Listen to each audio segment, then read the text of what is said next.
Hakikisha haipiti siku bila kutumia hivi vyakula muhimu. Hii ni kwa ajili ya afya ya uzazi kwa mwanaume.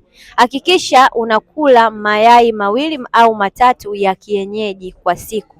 Jambo la pili, hakikisha unapendelea kula korosho, karanga, mbegu za maboga, mbegu za almond, lakini pia pendelea kula matunda kama vile parachichi, tikiti maji, matunda ambayo yanaenda kuimarisha vyema mfumo mzima wa uzazi kwa mwanaume. Jambo lingine la nyongeza, hakikisha unapendelea kunywa maji mara kwa mara, kunywa maji mengi. Hii pia ni msaada mkubwa zaidi kwenye afya nzima ya uzazi kwa mwanaume. Kama una changamoto zozote kuhusu masuala mazima ya uzazi kwa mwanaume, maumbile yako hayasimami vizuri, maumbile yako yamelegea, unashindwa kufikisha mwanamke kileleni, unawahi kufika kileleni lakini pia unamwaga kabla ya kumwaga, au una changamoto ya maumbile yako kunywea katikati ya tendo, hakikisha unachukua namba yangu bio, kwa sababu ninalo suluhisho kuhusu changamoto zako zote za uzazi kwa mwanaume. Hakikisha unashare video hii wafikie wanaume wengine waweze kujifunza.